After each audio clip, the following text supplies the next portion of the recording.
While Arthur was at the palace, the third son of the king was plotting against him. He went to the village to the horse merchant, purchased all the horses in the village, and had them brought away. "Let's see how the foreign prince will manage without a horse," he said with a wicked smile. When Arthur arrived at the village, his good friend the merchant gave him the sad news.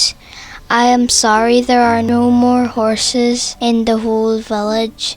All I can give you is my walking stick." Resigned but not defeated, Arthur thanked his friend and went off walking. After walking many days in the desert, he arrived at the mountains that marked the border of the kingdom. The more he ascended, the colder it got, and toward the summit he was caught in a snowstorm. Suddenly he spotted a man laying in the snow. It was an old man, exhausted and lost. Arthur lifted him up and brought him to a near cave and made sure he had plenty of food and warm water. Arthur decided to accompany him and make sure he would see him safely at home. And rightly so, as that night, while they were still traveling, they were attacked by a pack of jackals. Arthur quickly helped the elder on a nearby tree where he could sleep nested between branches while the good prince kept guard all night.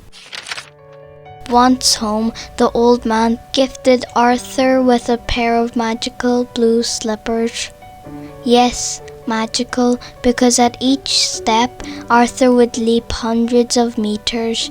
In no time he was able to cross the mountains and reach the town famous for its cornflowers. He was welcomed by the locals, but when the farmer heard Arthur's request, he shook his head. "Noble prince, I would gladly give you what you ask, but this season is too cold for any flower to bloom." Arthur was at loss. "Is there anything that can be done?" he asked.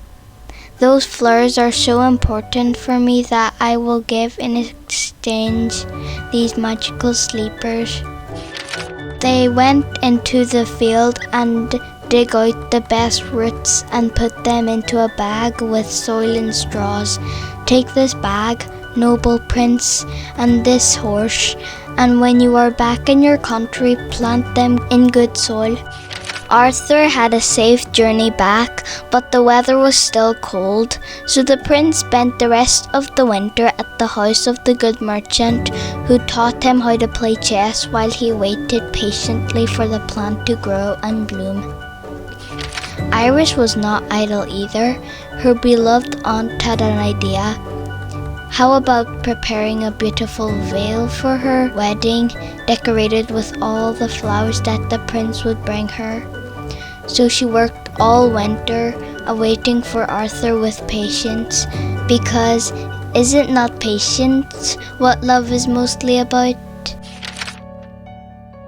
Finally, the day both of them were waiting for arrived, and Arthur called at the palace with the nicest blue cornflower anyone had ever saw. How happy was Iris to see the prince again. Not so happy was the king, who, with a dry smile, said, "I am impressed by your efforts so far, noble prince, but I assume you want to waste no time, as there are still 4 flowers that need to be found." Arthur bowed and left the palace once again.